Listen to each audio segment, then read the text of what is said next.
Bom dia, professor.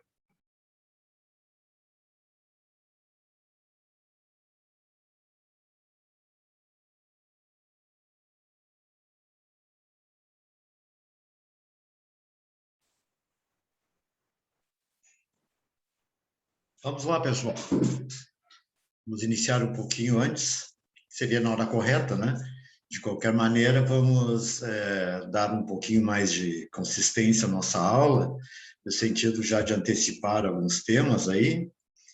E eu questionaria você se existe alguma dúvida ainda em relação à nossa prova, alguma dúvida ficou pendente? Alguém tem... Oi, professor, bom dia. Bom dia, Maria Eduarda. Tudo bem? Olha só, o senhor não postou as duas últimas aulas e aí eu não consegui assistir. A última aula, que seria responsabilidade internacional. As duas últimas. A arbitragem eu incluí lá em cima, junto com o capítulo arbitragem, eu acho, né? E depois a responsabilidade internacional é a aula que vai ser dada hoje, né? Por isso não, mas e a aula da semana passada e da retrasada? Do dia 13 e do dia 10? Pois é, essas eu acho que eu fiz a correção, eu vou dar uma olhada de novo, porque eu fiz logo em seguida. Pois não. Professor, eu entrei Raul, agora. Tudo bom, Raul? Eu entrei agora, professor, sim, e não sim. consegui ver o questionamento da Maria Eduarda, tá? Mas eu vou tentar lhe ajudar. Tá, vamos lá. O que nós temos na aula, tá? Eu vou entrar até no Moodle, tá, professor? Porque, de novo... Não, mas, por exemplo, nós temos o que está no Moodle, tá? Na primeira aula e na segunda aula, que o senhor tem lá, é um vídeo que é o mesmo nas duas aulas. Sim, tá? sim. E o mesmo PowerPoint nas duas aulas. Sim, tá? Porque ela é a mesma continuação da matéria. Me permitam um pouco entrar de novo, tá? Como eu entrei no Zoom agora, ele me tira do Moodle, ele me tirou do Moodle. O senhor me permitiu um minutinho, que daí eu lhe dou com certeza. Hoje nós temos, na realidade, o resumo eu vou lhe dar agora. Nós temos 2 vídeos, tá? Só 2 vídeos, tá? Tá. E 3 PowerPoint. 3 PowerPoint e eu vou entrar agora vídeos. Aqui, eu vou lhe dizer direitinho. Tem 3 vídeos, e 3 PowerPoints, mas da aula do dia 3... Maria Eduarda, eu vou ver agora, porque até ontem de noite eu só achei 2. Não, tem 3 vídeos, mas um é repetido, Maria Eduarda. Repetido? Não, mas é a continuação da matéria, por isso. Não. É? Qual é te lembra o título? Qual é da questão? Eu estou entrando no Moodle de novo aqui, tá? Por favor.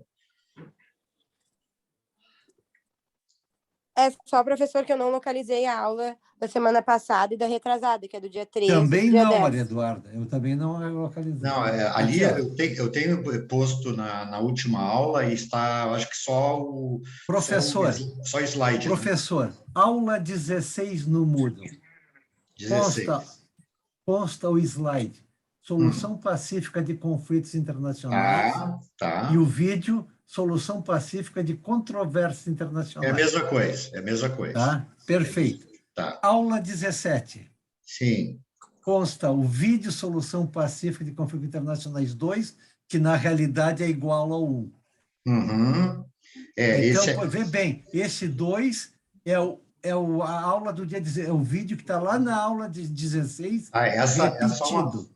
Soluções pacíficas, seria 2 aí, né? Onde o senhor colocou Solução Pacífica de Conflitos Internacionais 2, tá? E slide Solução Pacífica de Conflitos Internacionais 2, esse vídeo e esse slide é o mesmo, são os repetem os que estão na aula 16. Tá. Então, esses dois itens aqui, tá? São o mesmo, um só. Tá. Aí o senhor pode considerar, o senhor disse até que o slide valeria para as duas aulas. Sim, porque... Certo? O slide seria o mesmo para as duas aulas. Então, aqui faltaria o vídeo da aula 16. 16. Na verdade, é 16. Porque quando o senhor entra nesse vídeo, ele refere ao vídeo, à aula anterior. Não, eu não sei se eu estou sendo claro, professor. Não, estou então, vamos lá. Então, assim, por enquanto, tu tens Aqui, por exemplo, se o senhor tirar esse vídeo, Solução Pacífica de Controvérsias Internacionais, em mesma cima, coisa. O não, nome não tem tem. a mesma coisa que não ter. É a Então, mesma coisa. dia 16, dia 17, repete exatamente o que Tudo o senhor bem. forneceu dia 16, tá? Também. No dia 18, tá? Tem o que eu Ok. digo que é o segundo vídeo, tá? Que Tá. não é o da aula passada. Não é. Porque na Qual é aula o vídeo? passada a gente comentou isso, tá? E tem Você esse lembra qual é o vídeo. tema da aula passada? Não foi responsabilidade internacional? Olha, professor, agora eu estou até confuso, tá? Até confuso, porque, por exemplo, nós temos o vídeo que é o segundo vídeo que nós temos e esses 2 slides sobre a arbitragem interna e a arbitragem internacional, tá? Aí está o que nós temos. E nós temos ainda um PowerPoint aqui também de responsabilidade internacional dos estados. Essa matéria, desculpe, só para antecipar, essa matéria do 19 é a matéria de hoje. Eu já botei o PowerPoint, não, desculpe, eu botei. Então, é como a Maria Eduarda disse, está faltando 2 aulas. Não, essa da 19, por exemplo, hoje nós vamos complementar, tá? Então, ficou pendurada de 16, é isso, né? Não, professor, a aula do dia 3, dos dias, a aula do dia 3 e do dia 10 não estão no Moodle. Dia 3 e do dia 10, tudo bem. Que é a aula passada e a retrasada. Aí eu não conseguia, eu não assisti, entendeu? Então eu nem sei os assuntos para dizer para o senhor. 3 de 11, 10 de 11, é isso, né? 3 de 11 e 10 de 11. E aí, deixa eu me localizar aqui. As 2 últimas aulas, uma foi sobre a arbitragem e a outra seria... Não, acho que a arbitragem eu ainda assisti, foi anterior à do dia 3. A arbitragem interna e tem a arbitragem internacional, tá certo? Não, eu não sei, porque não tem nem PowerPoint dessas outras 2 aulas. Bom, tá. Professor, eu vou de novo. Dia 13 de 10 está faltando. É isso, né, Maria Eduarda? 3 de 10. 3 de 11. 3 de 11. 3 de 11. Não, eu já não tenho 3 de 11 e 10 de 11. É isso, né? Isso. 3 de 11 foi... Só um momentinho. 3 de 11 foi na semana retrasada e 10 de 11 semana passada.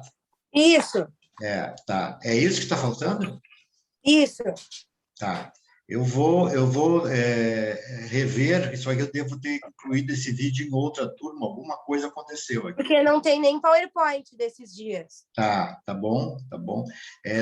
Veja bem... Maria Eduarda, o PowerPoint desse primeiro dia de aula, que na realidade foi quando o mestre assumiu, né? Certo? O senhor assumiu dia 13 de... Alô? Raul, travou, não consegui escutar. Também não. Deixa eu de novo aqui.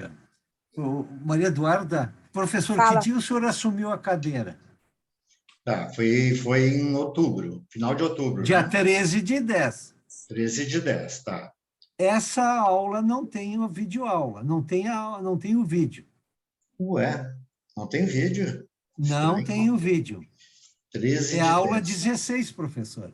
A aula 16 tá. é de 13 de 10. Tá. 13 de 10 é a aula 16, tá. Eu tô me Tá? baseando Não tem o vídeo. Não.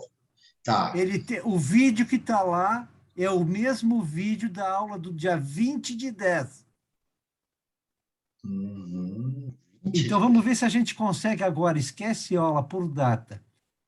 O que tem na aula do dia 20 de 10 e no dia 13 de 10 é o mesmo PowerPoint e o mesmo vídeo.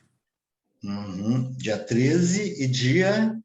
20 de 10, tá? 20 de 10. Como o PowerPoint vale para 2 aulas, está faltando o vídeo do dia 13 de 10. Tá, eu já sei o que aconteceu. Isso é sobre soluções de conflitos, né? Não é isso? Professor, eu não, eu como com a Maria Eduarda vi depois, tá? Eu não posso lhe Ah, dizer. eu já sei o que aconteceu. Eu Essa só sei que falta, porque quando eu vou ver o vídeo que está lá no dia 13, no dia 20 de 10, ele se refere à é o mesmo. continuidade da área anterior, da aula anterior. É. Na verdade, eu acho que essa aula anterior, eu pulei para outro assunto e deixei essa aula anterior sem complementar. Eu acho que é sobre... Na aula do dia 27 de 10, tá? Aham. A arbitragem internacional. Vai me dando assim, dia 20 é 17, né? Top.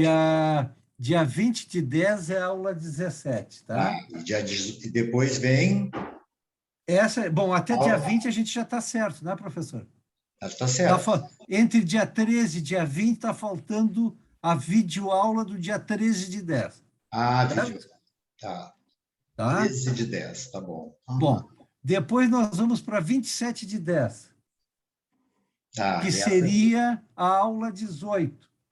18, 27 de 10, tá certo. Aí nós temos uma videoaula e 2 PowerPoint. Isso seria sobre arbitragem.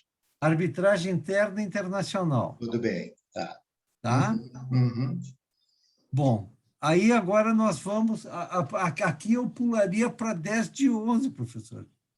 10 de 11. Não, peraí. Não, dia 13. Não, 27 de 10. Aula 19 agora. Não, 16, 17. A 18, nós temos uma videoaula e 2 PowerPoint, tá? Bom, o que seria a aula daí para frente, mestre? Não temos nada. É que essa aula que eu já incluí ali, na verdade, é a aula de hoje, tá? Que é a aula sobre... Não, por favor, para aí, professor, vamos lá. 16 e 17 se repete. Dia 27 nós temos uma aula e 2 PowerPoint. Que é a aula do dia 18. Que é do dia 18, tá?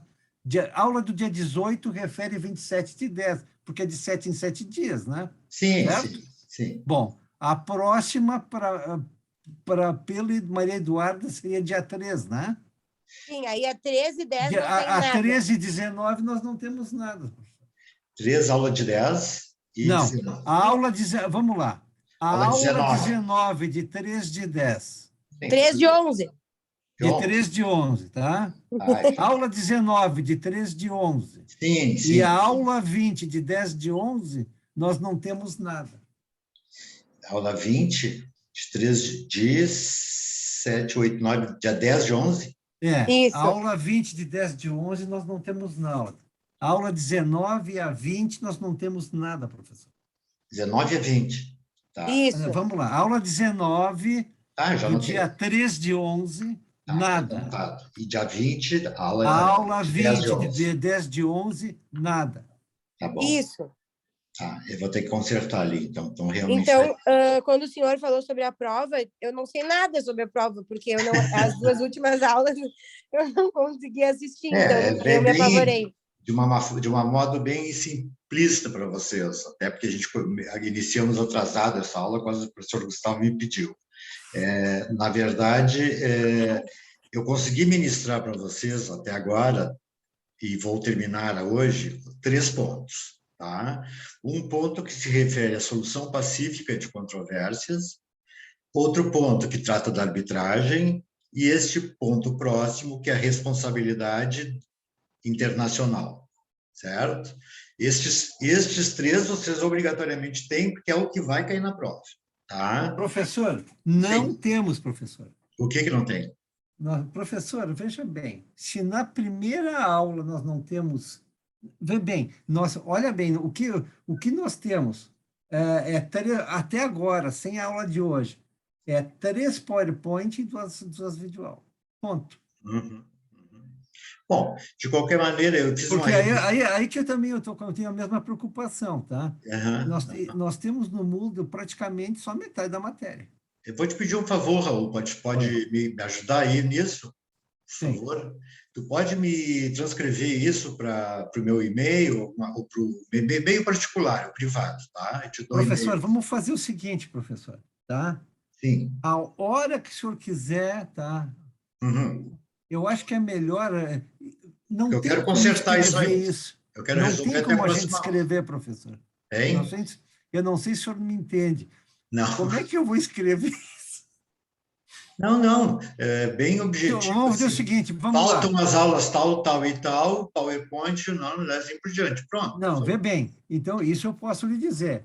Tá. Falta a aula, eu vou botar a aula 5 lá como a videoaula, tá? Do dia Videoaula. tal. A videoaula que eu Eu vou apresentei. botar o número da aula, que seria no PowerPoint, Tá. no Isso, Moodle, e a data do lado, tá? isso. E dizer, ó, falta aula, tá?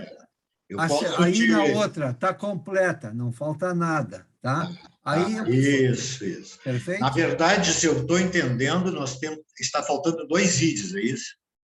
2 vídeos e não sei se mais alguma coisa que acompanhar, que outros que Não, os acompanhar. outros já estão incluídos que eu sei. Não, professor, falta 3 vídeos. 3 vídeos. O primeiro aqui 3 está vídeos. falando. O primeiro e os 2 últimos. Tá bom, entendi. Engraçado. Na realidade, é isso aí, professor. É que o Vamos lá, primeiro... para não ter problema. Falta o vídeo do dia 13/10. Anota aí, professor, que é isso aí. Estou anotando. Falta vídeo da Tá, dia aula 13/10 é aula Bota aí, número... professor. Aula 16, de 13/10, perfeito. falta vídeo. Falta Por que tu vídeo. não anota no chat, Raul, para ele? Pode ser também. Não, mas aqui eu já estou Não, mas anotando. assim, vamos fazer 13/10, aula 16. Ó, Tá? agora, aula 17, de 20/10. Tá, 20, agora sim, 20/10, tá? Está completa. Está completa. Então, essa Tá? não precisa nada, né? Essa não precisa nada. Tá. Vê se confere aí, Maria Eduarda. Sim, é isso aí. Aula 18. 18, ok. De Dia 27/10. Tá, falta o vídeo. Não, essa tá tudo certo. Essa está tudo certo. Tá certo também. Tá, até por enquanto, a primeira que está errada é 16. Né? Isso. Não, a aula 16, tá? Aula 19, do dia 3/11. 3/11, ok. Falta tudo. Não tem nada. Nem o vídeo, nem o PowerPoint. Nada. Aula 20. 20. Do dia 10/11. Não consta nem vídeo, nem PowerPoint. Isso é aula 20. Aula 20, né? Isso. Tá. Vê bem, a 19 do dia 3 e a 20 do dia 10/11 não tem nada. Tá. Então, posso repetir o que tu me disse, só para conferir? Vamos lá, chefe, vamos lá. Então, é assim, dia 13/10, aula 16, está faltando vídeo, é isso? Perfeito. Isso. Tá. E tem o PowerPoint ali? Não. Eu não estou vendo. Tá. Sim.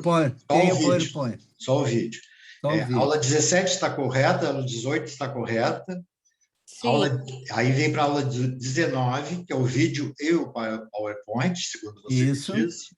E a aula do dia 20, o vídeo e o PowerPoint. Isso. Tá bem. E depois tem a aula que nós vamos ter agora, professor. Essa eu espero não vá ter problema. Na verdade, alguma coisa ocorreu na hora de transcrever, eu vou revisar e vou incluir no próprio Moodle, pessoal, a correção que foi feita, tá? Em relação a talvez uma renumeração, alguma coisa assim, e aí vocês, na semana que vem, já podem, ou até podem me antecipar isso. Nós temos um WhatsApp, não temos? Sim, temos. Temos um WhatsApp, que eu estou participando com vocês aí, o que é do professor Gustavo. Recordam-se? Tá. Então, eu já entendi. As aulas que estão faltando é o vídeo do dia 16, o vídeo e o PowerPoint de 2 dias. Desculpe, de dois temas, 2 itens, o 19 e o 20. É isso? Isso. Isso. Tá. E o PowerPoint de hoje, o senhor também não esse tem vai nada, ser integrado hoje, não tem problema. Tá, então tá. É que vocês viram que eu já botei lá responsabilidade internacional, né? É que, na verdade, aquilo ali devia estar fechado, que eu teria que abrir agora. Mas tudo bem, eu vou incluir o vídeo agora que eu vou apresentar. Não, isso que o senhor está falando não tem. Tá, achei. Não? Achei agora. Ah, tá. Tá, Não, tá lá embaixo. Estava lá embaixo, estava embaixo da prova. Responsabilidade internacional dos estados. Não, Aí isso é a aula tem, de sim. hoje. Este é o aula de Sim, hoje. tem. Tá? E os outros eu faço a correção devidamente equacionada, e se faltar alguma coisa, nós, a semana que vem, complementamos. Tá bom, pessoal? Perfeito. Não, é que eu estou preocupada que a semana que vem que é a vem já é nossa a prova, prova. né? A semana que vem eu entrego a prova. Vocês têm ainda 3 dias para resolver, né? Não é Sim, isso? mas aí o senhor tem que nos postar as aulas antes para a gente assistir. Uhum. Não, eu vou postar agora. Ah, tá. Hoje ou amanhã. Tá bom. Professor, bem. vamos combinar uma coisa, professor. O que não tiver postado até amanhã. Não é matéria de prova. Pronto. Não é uma. Estamos acordados, né? Não é problema. Eu até falei Não, isso. professor. Professor, a gente tá conversando, mas também está brincando eu um não pouco sei também. que deve ter ocorrido. Vocês tiveram uma aula presencial, não foi isso? Já tiveram, né? Uma aula presencial, tiveram, sim. Eu não sei se essa aula presencial deu certo. Professor, eu vou Essa lhe aula falar. presencial está postada, sim. Está acotado. Então, tá bom. Que mais, doutores? Raul, fala. Não, perfeito, professor. Tá certo? Não fique chateado com o que eu falei, que não está. Nós temos que corrigir, não. Não. Mas eu até concordo com aquilo que brincadeira. eventualmente não esteja postado até a aula de hoje, eventualmente a gente exclui da prova, não tem problema nenhum. Não, é só porque de repente a gente pode pesquisar, se não tiver, a gente pode pesquisar de outra forma, tá? É verdade. Tá? Aliás, na verdade, isso é só uma espécie de esquema para acompanhamento, né? O ideal na prova é vocês utilizarem também alguma bibliografia. Todos os recursos disponíveis, tá? Né? Professor, aí eu indico a todos a Maria Eduarda, que ela é uma pessoa eclética. Pode ser. Maria Eduarda está participando intensamente. De qualquer maneira, nós vamos corrigir e tu pode me cobrar também pelo nosso WhatsApp, Maria Eduarda. Tá ok? Tá bem. É que foi isso que eu fiquei preocupada, sabe? Eu vi a prova para a semana que vem, eu vi 2 aulas faltando. Eu pensei, o professor vai botar. Não. Isso aí nós vamos resolver, não há problema, tá? Tá. O que está com vídeo, vamos falar do vídeo meu, pessoal. No Moodle, isto é matéria até hoje, tá? Tá bem. Se não tiver, eu vou corrigir igual, mas já fica excluído, tá? Essa é a nossa combinação devidamente gravada. Tá bom? Tá bom, Preto. Tá bom. Um grande abraço. Vamos a seguir, tá? Vamos lá. Bom, pessoal, nós vamos falar hoje sobre responsabilidade internacional dos Estados. Quando se toca neste assunto, a gente está estabelecendo uma regra vinculada à penalização dos Estados por atos de afronta ao direito internacional. Ora, o Estado, como sujeito de direito interno, mas também sujeito de direito internacional, ele está intimamente ligado a esse ordenamento internacional, razão pela qual, se algum ato de responsabilidade sua ocorrer e que atingir eventualmente a comunidade de Estados, esta regra violadora vai criar obrigações de natureza jurídica, ok? E estas responsabilidades jurídicas seriam exatamente a intermediação, a intersecção de um delito internacional, ok? Ora, evidentemente que, embora se tenha conhecimento que no direito internacional, certo, inexiste propriamente dito o que nós chamamos de sanção, ou seja, a coerção pelo descumprimento normativo, nós estabelecemos isto quando analisamos um tratado internacional. Regularmente, nós jamais vamos localizar, certo, a incidência de uma sanção pelo descumprimento daquelas regras ali consignadas. Porque, em princípio, a regra estrutural básica de tudo é a regra que vai vincular, certo, a ideia de aplicação de um princípio geral de direito, que, embora não esteja contextualizado por escrito, propriamente dito, é um princípio ético e moral que informa a ordem internacional. Por exemplo, um dos princípios gerais de direito internacional mais consistente, que todos conhecem, certamente, é o princípio do pacta sunt servanda, ou seja, o princípio de que todos os acordos, todos os pactos devem ser cumpridos estritamente como foram convencionados. Ou seja, a obrigação de cumprir uma obrigação inerente a uma regra de direito internacional negociada por Estados. Ou seja, quando se estabelece esta posição, que é uma posição estratégica, nós estamos dizendo que, sucessivamente, existe um outro princípio geral que revitaliza o princípio da coerção e que, embora não esteja transcrito em tratados ou em acordos internacionais, faz parte integrante do direito internacional, porque também os princípios gerais são fonte de direito internacional. Assim sendo, diante da evidência de que existe este princípio, nós vamos simplesmente enunciá-lo novamente, porque vocês também já o conhecem. O princípio da reparabilidade do dano. Ou, em outras palavras, aquele que causar dano a outrem está obrigado a repará-lo. Todos vocês também já conhecem essa premissa. Ela informa os princípios de responsabilidade internacional sob o ponto de vista interno e também sob o ponto de vista internacional. Neste sentido, o autor que escreve a respeito de direito de responsabilidade internacional, ele evidentemente invoca a existência de um princípio que obriga.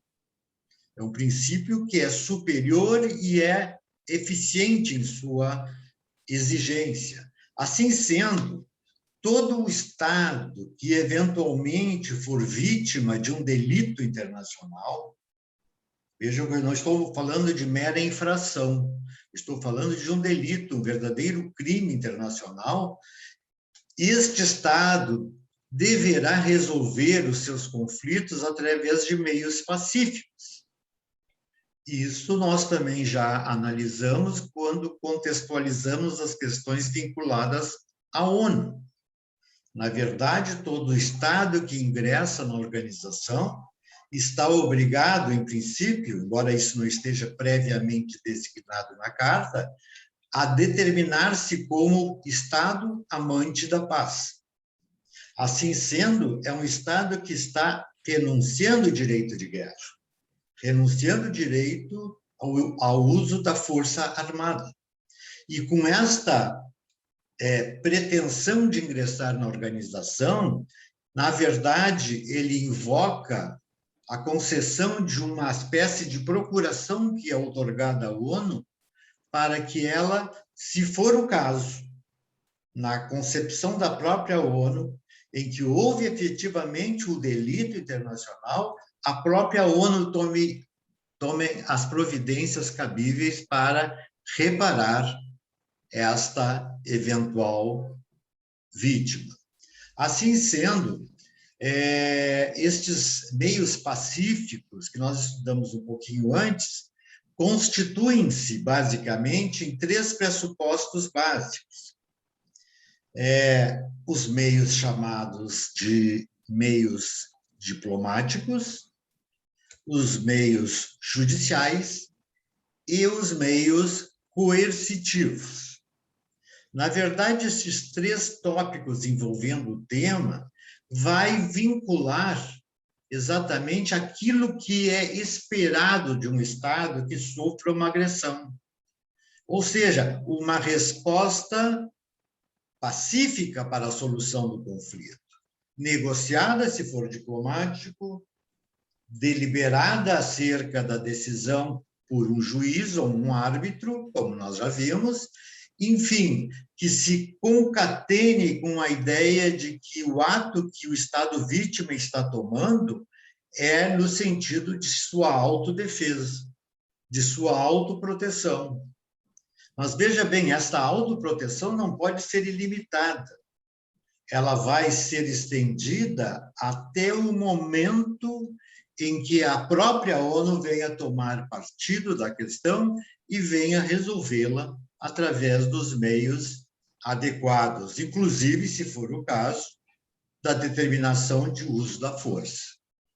Obviamente que, diante destas premissas, o que um Estado pode fazer para se defender de um ataque imediato e atual é exatamente tomar posições pacíficas para resolver este conflito.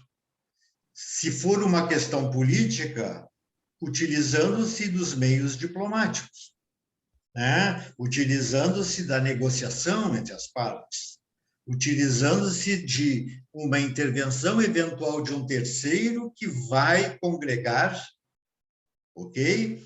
Vai congregar a sua intervenção no assunto para poder reaproximar as partes ou para trazer às partes uma solução. E aí nós temos o caso dos bons ofícios e da mediação. Nas questões judiciais que envolvem conflitos, elas terão que ser resolvidas através de um sistema judiciário permanente, que no nosso caso, do direito internacional, é a Corte Internacional de Justiça.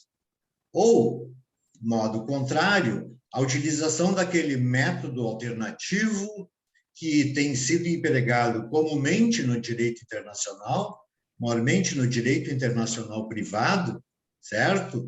Que é o remédio da arbitragem.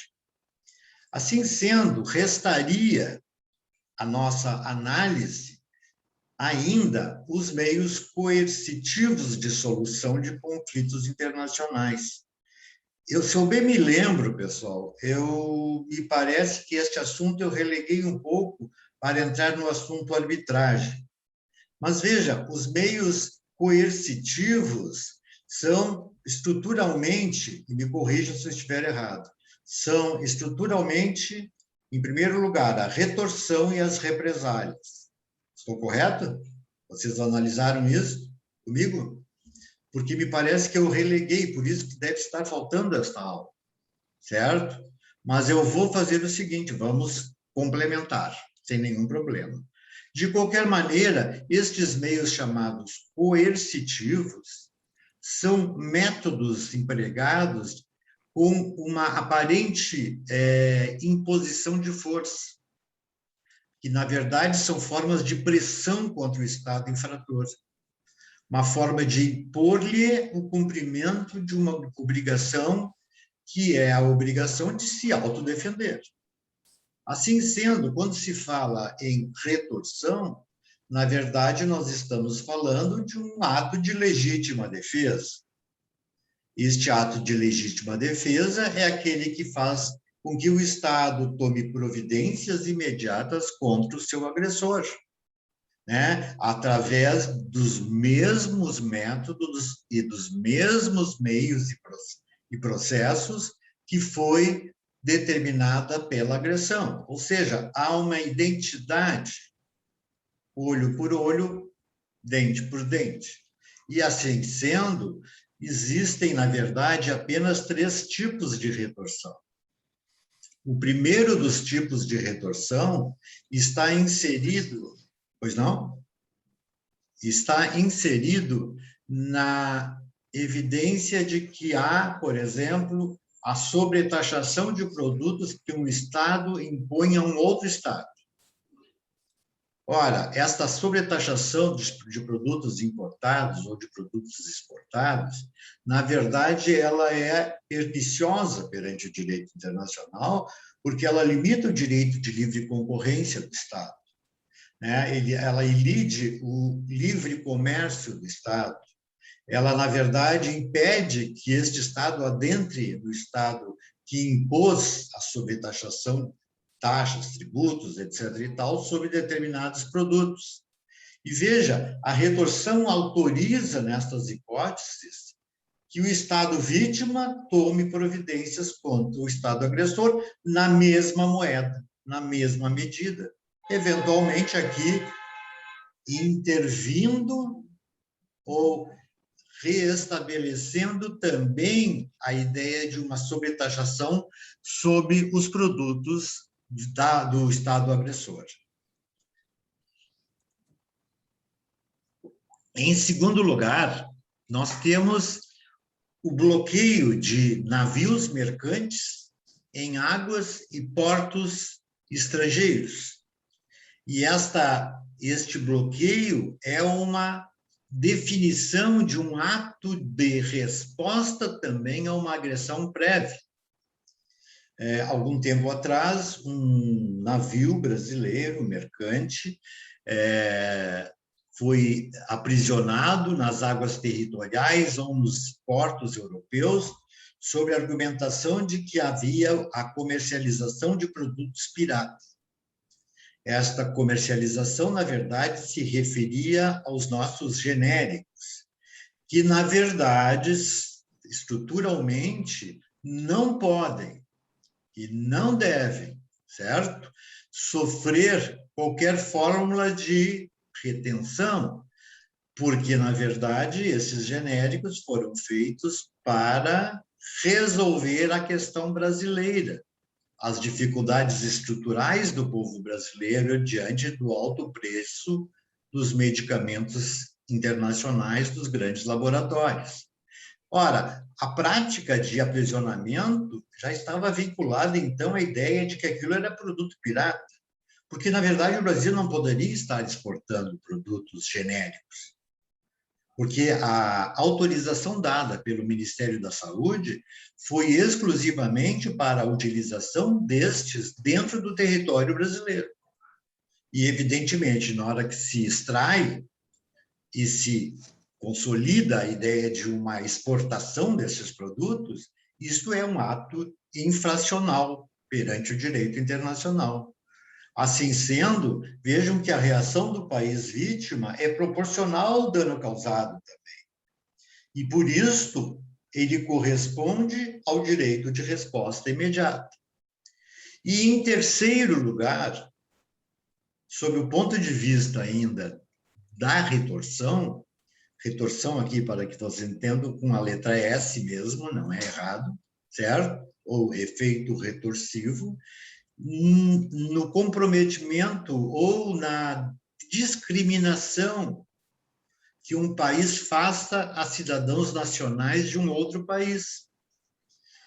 Ou seja, eu permito a entrada de europeus livremente nos aeroportos norte-americanos. E eu proíbo a entrada de brasileiros nos aeroportos norte-americanos, se não com uma excessiva fiscalização de ingresso. Ou seja, fórmulas que discriminam as duas nações, uma que é preferida e a outra que é rejeitada. Este ato de discriminação contra o cidadão nacional, diante da existência de um benefício em relação ao cidadão estrangeiro, também permite o direito à resposta proporcional. E isto, evidentemente, consolidado, não é um ato de responsabilidade, porque é só a reação, certo? Já respondendo por um ato infrator do outro Estado. Num segundo momento, nós temos as chamadas represálias. E o que são as represálias? É estruturalmente uma resposta também correspondente a uma agressão sofrida. Só que aqui essa agressão não é uma mera infração, é um verdadeiro delito internacional. E assim sendo este delito internacional, ele será respondido com fórmulas até mais gravosas do que a ameaça sofrida. Ou seja, o Estado pode tomar outras medidas diferentes, no sentido de que essas medidas ditas diferentes vão resolver o conflito, impedindo que o Estado agressor continue agredindo o Estado vítima. Assim sendo, o que nós temos diante de nós é que essas chamadas represálias podem corresponder a vários tipos de respostas, tais como, primeiro, a ruptura de relações diplomáticas entre os Estados. ou seja, a ruptura das relações oficiais entre os dois estados, que é, evidentemente, um ato altamente grave, porque ele indica a posição firme de um estado em tornar-se não mais amigo daquele outro estado. Ou seja, eles rompem suas relações de natureza amistosa. E, com isto, nós temos um primeiro exemplo de represália, como temos um segundo, que é, por exemplo, a boicotagem. Boicotagem é a interrupção de todas as transações comerciais que um Estado faz em relação ao outro. Ou seja, eu vou interromper nossas relações comerciais. Eu vou parar de enviar os meus produtos para o seu Estado. Esta boicotagem, que às vezes é confundida com embargo econômico, na verdade, o termo correto é boicotagem ou boicote. Na verdade, ela corresponde exatamente àquela atitude tomada pelos Estados Unidos da América contra Cuba. Eu não vou entrar em detalhes, imaginem-se que Cuba estivesse, evidentemente, criando uma certa imposição sobre o governo americano, agressão ao governo norte-americano, o que determinou que os Estados Unidos, então, boicotassem a entrada de todos os seus produtos dentro do território cubano. E, constantemente e consequentemente, isso veio determinar um problema de nível estrutural grave, porque o sistema cubano, a partir de então, eu estou me referindo a 1959, certo? Quando o Estado cubano acaba inferindo, deixar intercorrer esta situação para demonstrar que está sendo ameaçado, está sendo violado seus direitos pelos Estados Unidos da América. Assim sendo, pessoal, se forem esgotados todos os meios chamados diplomáticos, os meios políticos, os meios jurídicos e os meios até chamados coercitivos, só então é que nós vamos utilizar as represálias. Vejam que, embora legitimada, ela é a última reação possível a ser aplicada, porque estas medidas coercitivas, elas estão imediatamente ligadas à determinação de uma guerra, a um conflito através da força armada. Então, vejam, nós estamos, então, no limiar de uma guerra. E essas medidas coercitivas estão incorporando exatamente aquela palavra final para resolver a questão, certo? Diante do sistema internacional. Então, veja, o Estado que falta ao cumprimento de suas obrigações internacionais, ele poderá usar das represálias em últimas circunstâncias. E, de uma forma mais adequada ainda, deverá comunicar o fato que está tomando um ato imediato de represália diretamente ao Conselho de Segurança da ONU, para que ela tome as providências compatíveis, porque a ela foi outorgado este poder. Embora ela legitime, o Conselho de Segurança legitime, a possibilidade da utilização de métodos e meios antecipatórios de solução desses conflitos, certo? Muito bem. Numa outra questão básica em relação a este assunto, nós vamos ter que falar sobre a natureza jurídica do ato de responsabilidade. Ora, o ato de responsabilidade, então, nada mais é do que impor ao Estado infrator uma penalização pelo ato praticado. Ou seja, a definição de um pagamento de uma retratação por danos morais, o pagamento de uma indenização por prejuízos financeiros e econômicos, o direito de a recomposição das coisas a seu primitivo estado, dentre outras. Ora, quando se fala, pessoal, em natureza jurídica do ato de responsabilidade internacional, nós vamos ver que os estados se subdividiram nestas teorias que foram aplicadas pelos grandes jurisconsultos para tentar explicar em que casos é admitida a aplicação da responsabilidade. Assim, nós vamos ver que essa natureza jurídica vai corresponder a 2 tipos de responsabilidade. A primeira, a chamada responsabilidade objetiva. Repito, responsabilidade objetiva, ou seja, a chamada teoria do risco. O Estado, então, na teoria objetiva, é responsável por estar violando uma norma de direito internacional. E esta responsabilidade de natureza estatal se adere às consequências do ato delituoso praticado. Ou seja, independente do Estado ser culpado, e aqui está a grande máxima, ele será responsabilizado na prática, por ser Estado, por estar dentro do sistema vinculado à objetividade de sua responsabilidade. Ainda que não tenha agido com culpa, o Estado será responsável, desde que o efeito daquele ato seja determinante de prejuízos a terceiros estados. Mas não fomos nós os responsáveis pelo ato? Pouco interessa. A responsabilidade objetiva incide sobre exatamente a ideia de que o ato não depende de culpa, não depende de negligência, de imprudência ou de imperícia pelo Estado. Este ato sempre será penalizado independentemente da culpa. Ora, a segunda teoria já tem um viés um pouco mais, digamos, amainado, que é a chamada responsabilidade subjetiva do Estado. Mais apropriadamente, é chamada teoria da culpa. Teoria da culpa.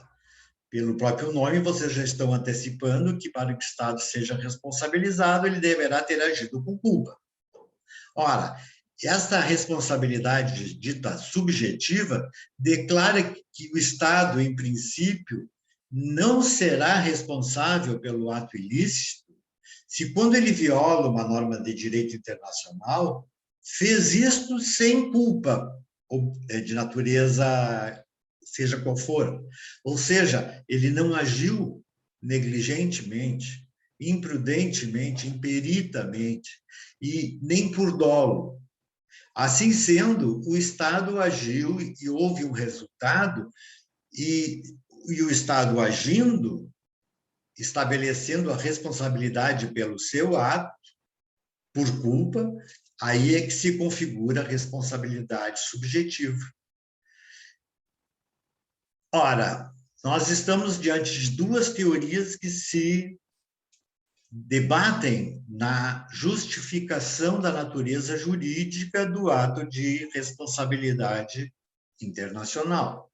Assim sendo, esta responsabilidade será estruturalmente ou objetiva ou subjetiva, com culpa ou sem culpa, certo? Muito bem. Seguindo adiante. Professor. Pois não, Maria Eduarda. É a Maria Eduarda.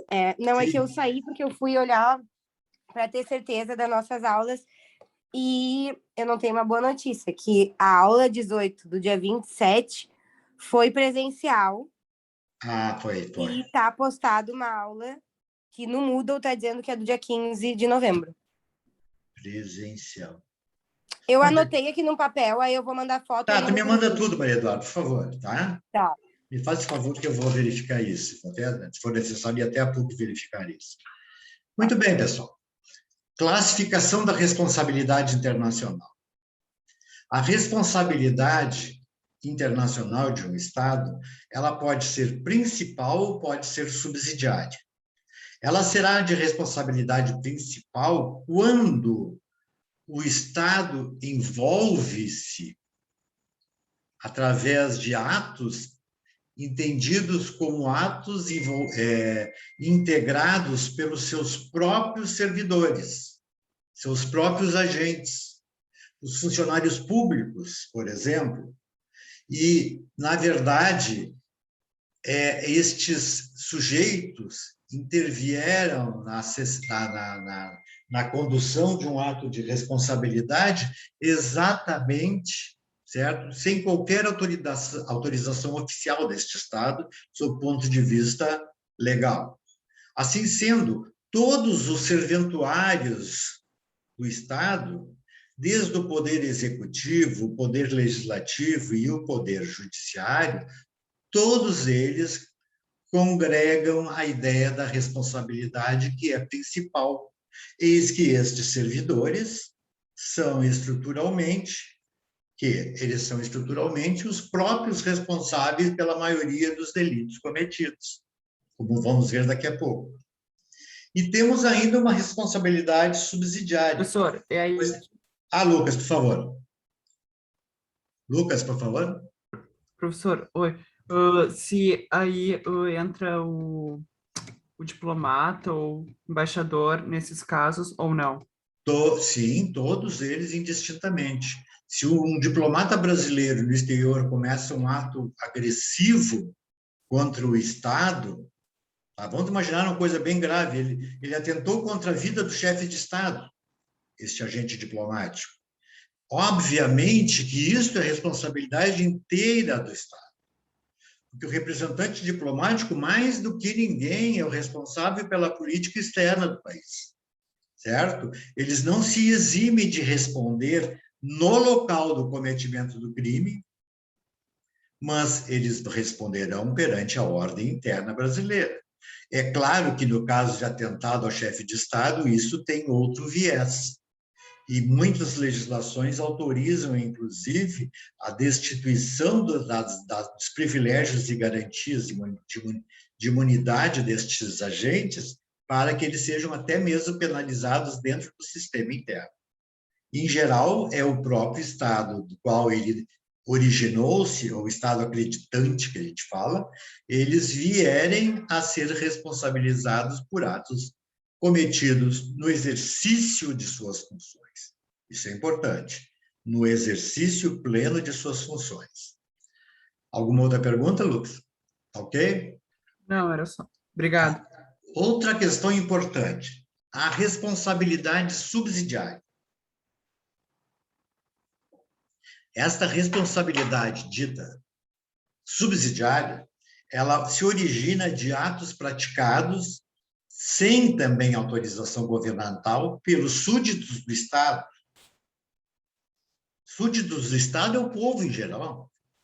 Qualquer um que é membro desta nossa população, qualquer um poderá inserir-se, um momentinho, por favor, poderá intervir no sistema de responsabilização do Estado por atos praticados. Como todo cidadão brasileiro se dirige hoje quase que regularmente ao estrangeiro, estes são passíveis de cometimento de vários delitos, e estes delitos, dependendo da sua modalização, podem levar à responsabilidade do próprio Estado, do qual eles são partes. Aquilo foi um brasileiro que cometeu. E o Estado vítima pode pretender, sim, a responsabilização deste sujeito, que é um mero cidadão nacional, certo? Ou seja, os súditos do Estado estão responsáveis de forma subsidiária, assim como qualquer agente do Estado e até mesmo estrangeiros que se encontram dentro do território nacional. Se um estrangeiro dentro do território nacional comete um ilícito contra o Estado, certo? Ele poderá determinar, a responsabilidade subsidiária do Estado. Evidentemente, não se exclui a responsabilidade do cidadão, mas, sobremaneira, a nível de direito internacional, a responsabilidade é do Estado. Certo? Alguma questão? Muito bem, eu falei anteriormente que estes atos emergem de uma série de poderes do Estado. Assim, nós temos atos do Poder Executivo, nós temos atos do Poder Legislativo, nós temos atos do Poder Judiciário e temos atos de particulares, que podem levar à responsabilidade internacional do Estado. Assim, como atos do Poder Executivo, eles são os que mais envolvem a responsabilidade internacional do Estado, até porque o presidente da República e seus ministros são diretamente ligados à ordem internacional, diretamente ligados à comunidade internacional.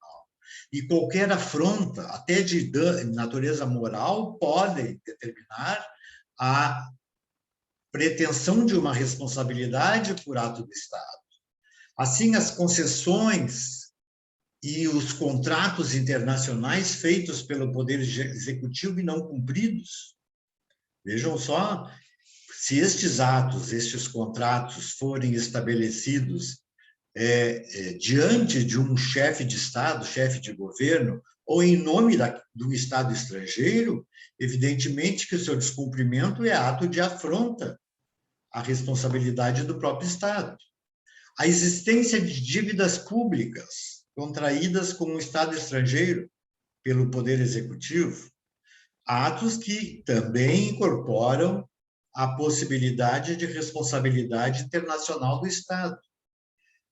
Um outro ato do Poder Executivo, a prisão ilegal ou a prisão injusta de um estrangeiro que esteja no país. E, finalmente, a ausência de proteção diplomática dirigida a um alienígena, a um estrangeiro, certo? Ou seja, o país, embora receba esse estrangeiro, não lhe presta devida assistência sob o ponto de vista de amparo diplomático, certo? Amparo e proteção aos seus direitos fundamentais. Ora, negar vantagens ou tornar ilegal ou injusta a posição de um estrangeiro dentro do país de forma imotivada vai determinar a responsabilidade do Estado. Em segundo lugar, nós temos os atos do Poder Legislativo. Quando se fala em atos do Poder Legislativo, nós vamos ver que estes atos ocorrerão quando o Legislativo votar ou deixar de votar certas leis. Assim, por exemplo, ele assume um tratado internacional. O Brasil ratificou um tratado internacional. Ao ratificar um tratado internacional, a posição tomada pelo Estado brasileiro, né, é no sentido de que os seus poderes constituídos, normalmente o legislativo, através da Câmara e do Senado, exercitem a formalização de normas legais para garantir o cumprimento deste tratado. Ou mesmo revogar normas que são contrárias ao tratado internacional. Ora, esta observância de cumprir, de votar ou deixar de votar leis indispensáveis ao cumprimento das obrigações internacionais pelo Estado, evidentemente, é ato de responsabilidade do Estado via Poder Legislativo. Ou seja, nesta hipótese, sequer pode-se alegar que as normas constitucionais amparam este posicionamento.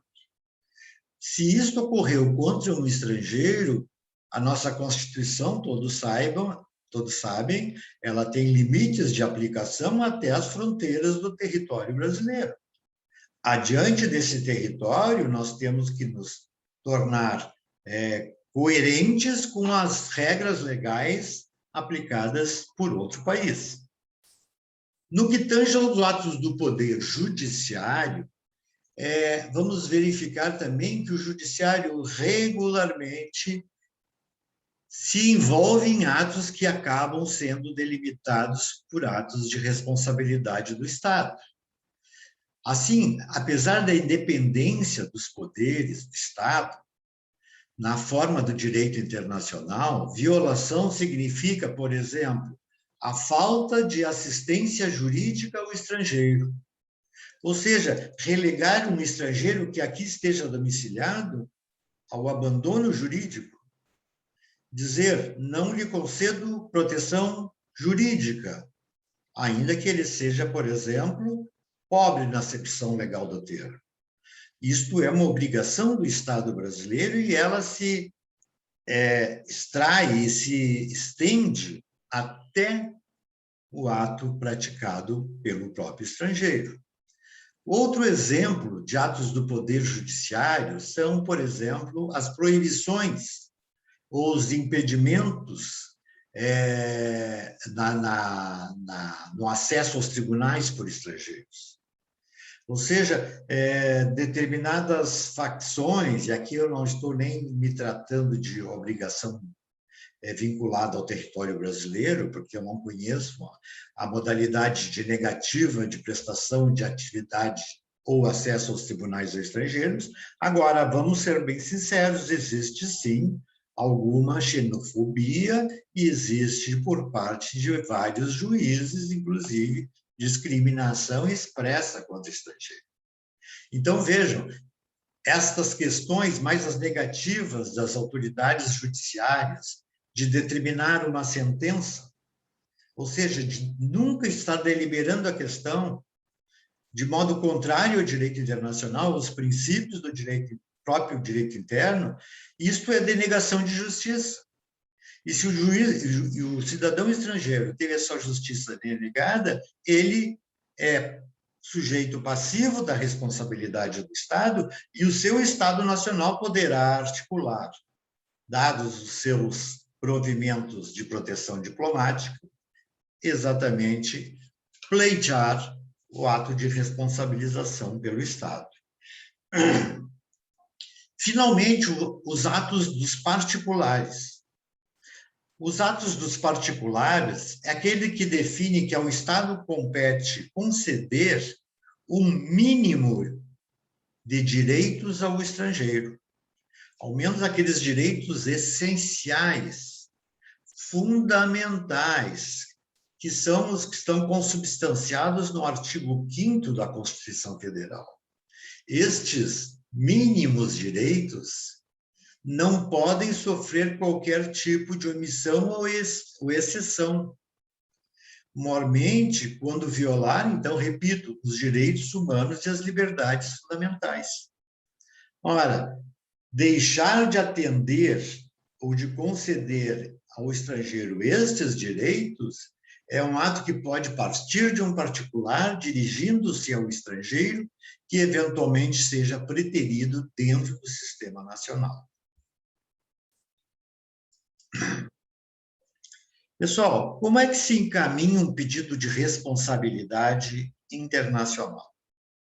Em primeiro lugar, o que nós temos que contemplar quando se pleiteia um pedido de reclamação por violação do princípio da responsabilidade internacional é a questão da nacionalidade dessa reclamação.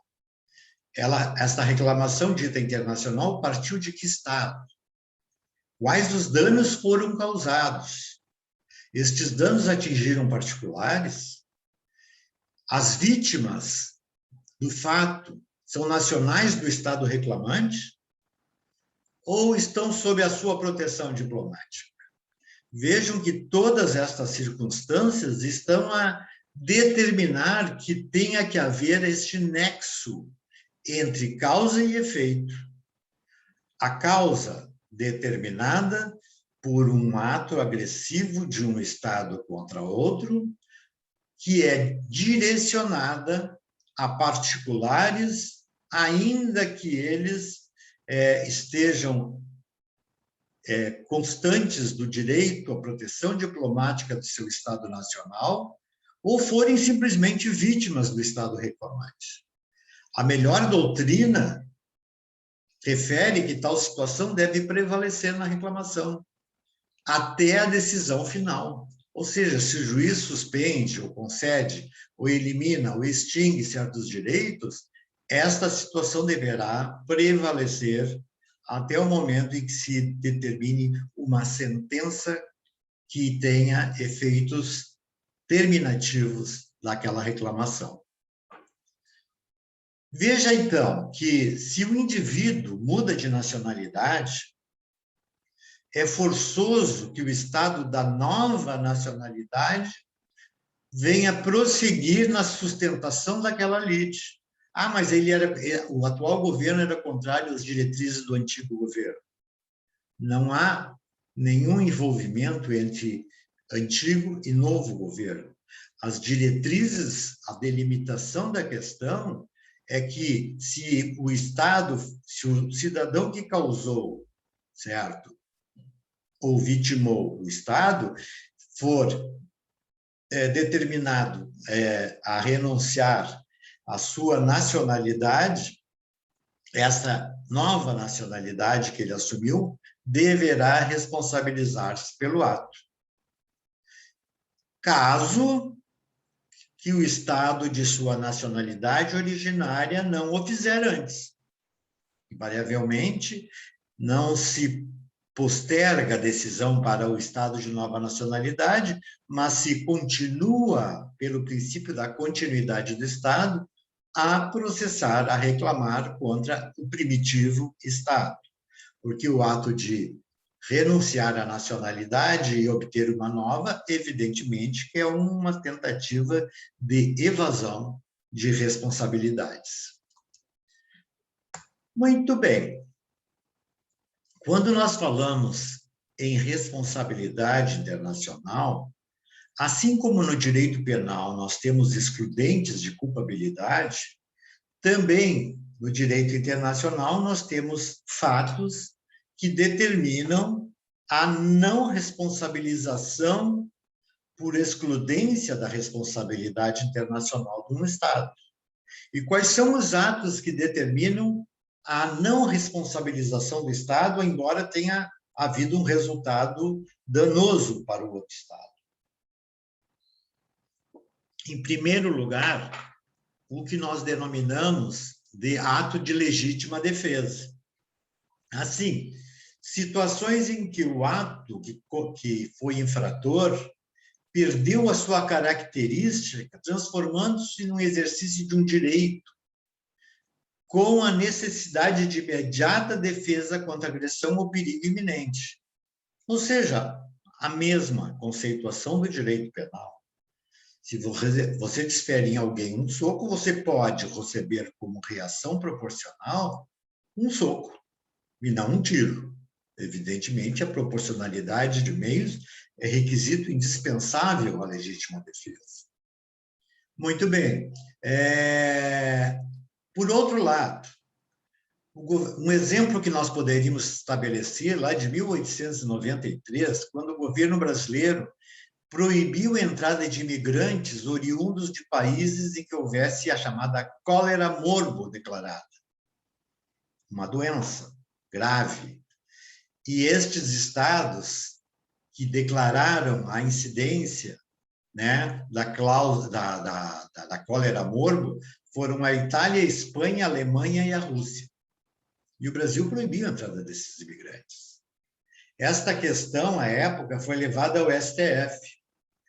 E o STF considerou que assistia o governo brasileiro o governo de qualquer nação, o incontestado direito de proibir ingresso em massa de imigrantes que pudessem produzir dentro do seu território gravíssimas perturbações sociais e econômicas, introduzindo e propagando o flagelo da peste.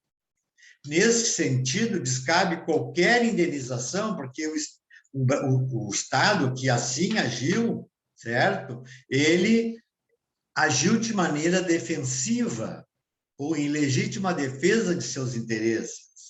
É o que ocorre hoje com a proibição de vários estados da comunidade internacional em proibir a entrada de estrangeiros em seus territórios em virtude do coronavírus. Veja que isto exime o Estado que praticou esta, digamos, legítima defesa. Ele está se defendendo de uma ameaça iminente, uma ameaça imediata. Então, nós estamos diante, então, da perfectibilização de um ato que não pode ser penalizado. Este é o típico denominado de primeira excludente de responsabilidade internacional. Por segundo, outro ato de responsabilidade internacional é chamada prescrição liberatória. Todos vocês sabem o que é prescrição. Tenho quase certeza disso. Esta prescrição dita liberatória é a perda do direito do Estado de exigir reparação de danos em decorrência da falta de uso deste direito durante um tempo que foi determinado por lei.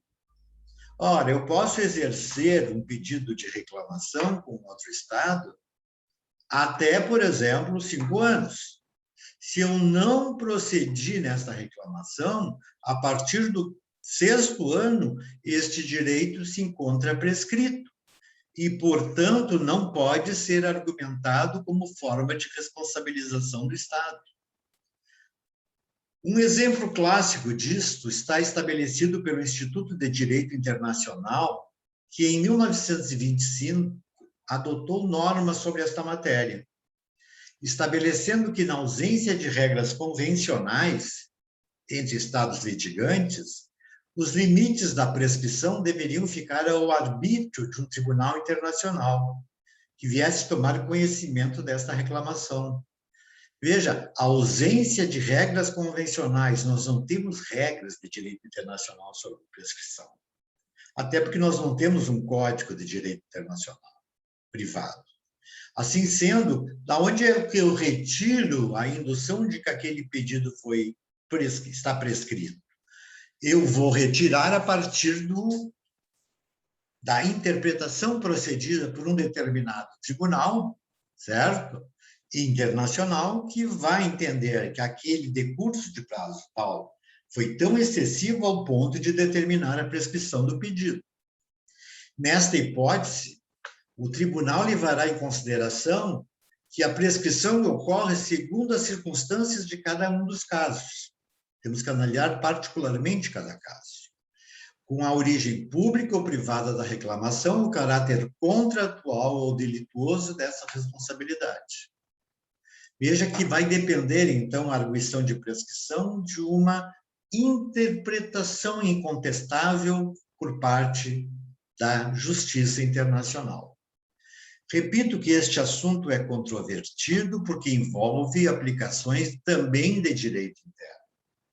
E quando se envolve questões de direito interno, poderá ocorrer, por exemplo, a séria interconexão entre normas vinculadas a 2 ou mais países, que disciplinam a mesma matéria de modo diverso.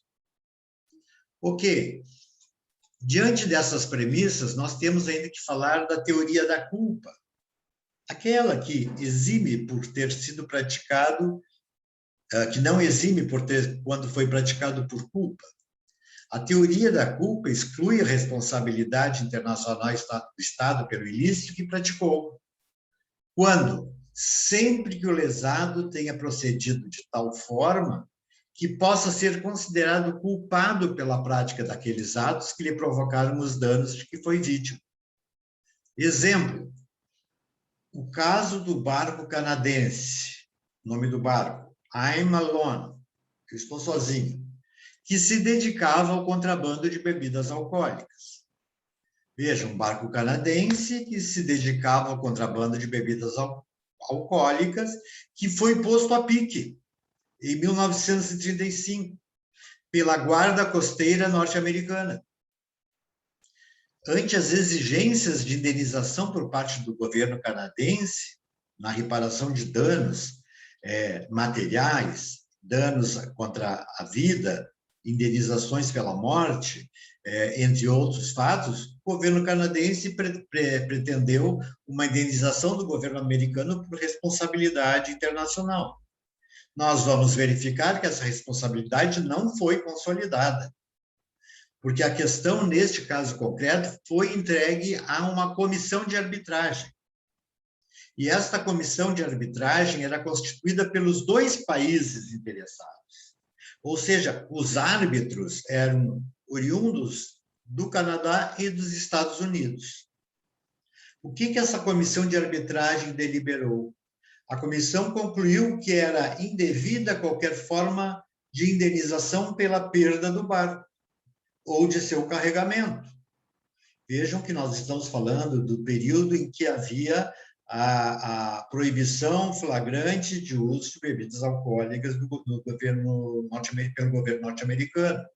Então, essa comissão entendeu que, por estar transitando em águas territoriais americanas, não havia qualquer indenização a ser praticada pela perda do barco e de seu carregamento, mas, ainda assim, foi determinada uma compensação pela perda da equipagem que estava inserida naquele momento dentro daquele barco. Prosseguindo, um outro ato de exclusão de responsabilidade internacional, o chamado estado de necessidade. Também já estudaram, por certeza,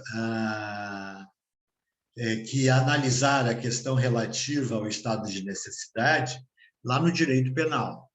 Este princípio, na verdade, invoca que o Estado ofensor não é responsabilidade se agiu em legítima defesa de seus interesses vitais. Um exemplo, a Alemanha, em 1941, desprezando os tratados que assinara com as demais potências europeias, tais como a Bélgica e Luxemburgo, estes eram declarados neutros. E como eles eram declarados neutros, eles não poderiam sofrer nenhum tipo de intervenção. Não obstante, a Alemanha ocupou-os, invocando a necessidade imperiosa de caráter militar, ou seja, sem a qual seria impossível, eventualmente, vencer aquele conflito. Este mesmo fato ocorreu em 1940, quando assim agiu em relação à Holanda, que era um Estado também neutro e que foi invadido pela Alemanha. Assim também como ocorreu com o Japão, em 1933, ao ocupar a Manchúria, na China, alegando a necessidade premente de garantir-se na guerra contra essa mesma China.